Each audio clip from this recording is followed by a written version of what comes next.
এখন যদি কোনো কনসার্ট হইতো তাহলে ফার্স্ট ইয়ার কি এই কজন থাকতো?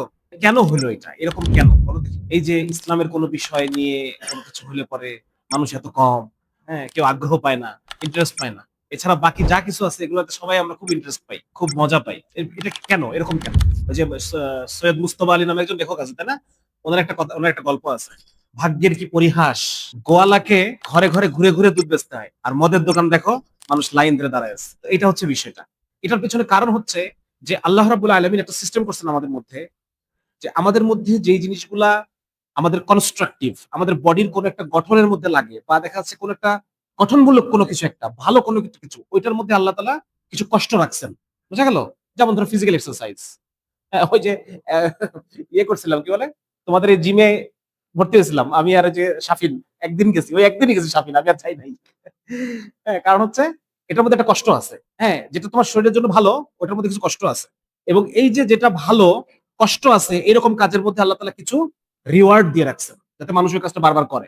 যেমন ধরো এক্সারসাইজ, যে এক্সারসাইজ করবে তার একটা মানে রিল্যাক্স ফিল হবে। হ্যাঁ, এবং এটার মধ্যে তার অনেক ভালো, শরীরের মধ্যে অনেক বেনিফিট হচ্ছে, তাই না?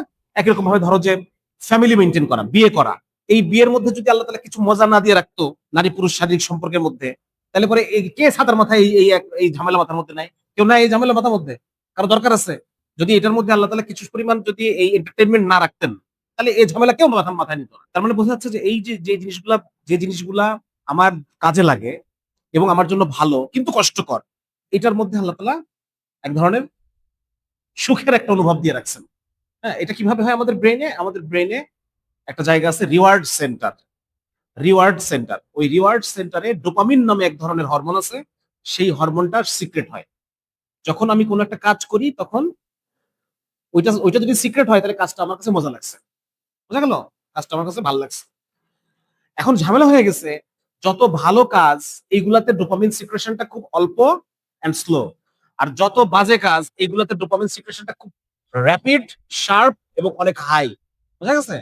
এই যে ধরো মিউজিক, মিউজিক খুব হাই বার্স্ট অফ ডোপামিন দেয় আমাদের। হ্যাঁ, লাইক যেমন ধরো alcohol, high burst of dopamine দেয়। তারপর মিউজিক দেয়। তারপরে ধরো তুমি রিলস দেখো, রিলস দেয়। তোমার ভালো লাগতে থাকে, বেরোতে পারছো না, 1 ঘন্টা 2 ঘন্টা দেখে ফেলছো। সময় কোন দিকতে চলে গেছে তুমি বুঝতেছো না।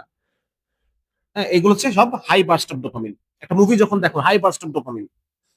এগুলোর মধ্যে মিউজিক টিউজিক দিয়ে জিনিসটাকে এমন করে ফেলে যেটা তোমার খুব, এবং এরপরে ঝামেলাটা কি? ঝামেলাটা হয়ে গেল যে ধরো আমার যে কনস্ট্রাকটিভ কাজ, এই কনস্ট্রাকটিভ কাজের যে ডোপামিন, এটা আমাকে ওই কনস্ট্রাকটিভ কাজটা আবার করার জন্য উদ্বুদ্ধ করে। আমার কথা বুঝতে পারতেছো? কিন্তু এই ডিস্ট্রাকটিভ যে কাজগুলা, এই কাজগুলা এত বেশি পরিমাণে ডোপামিন আমার মাথা থেকে বের করে, একটা পর্যায়ে ডোপামিন স্টোর কি হয়ে যাবে? ডোপামিন স্টোর শেষ হয়ে যাবে। এরপরে যখন আমি কাজটা শেষ হয়ে গেল, আমার তখন ডোপামিন শেষ, তখন আমার ডিপ্রেশন লাগতে থাকে। তখন আমার ওই যে বলে না, ছেলেপেলে ইদানিং ভাল লাগে না, কিছু ভাল লাগে না, এই ভাল লাগে না সিনড্রোম তখন আমার মধ্যে চলে আসে। আমার বডির মধ্যে সবকিছু ব্যালেন্স আছে, তখন আমি অনেক বেশি বার্স্ট নিয়ে ফেলবো, আমার স্টোর শেষ হয়ে গেল, এরপর আমার ভাল লাগে না পিরিয়ড শুরু হয়ে যাবে। আমার তখন আর কিছু ভালো লাগতেছে না, স্বাভাবিক জীবনের যে মজা এটা আমি আর পাচ্ছি না। বোঝা গেল? তো যার কারণে এই যেটা বললাম, যে যেহেতু আমরা এই যে কেন ওরা মাত্র 5 জন আসছে, কারণ এখানে সেরকম ডোপামিন দেওয়া মতো কোন আলোচনা এখানে নাই। এখানে আলোচনাগুলো বোরিং, ভাল লাগে না টাইপ আলোচনা।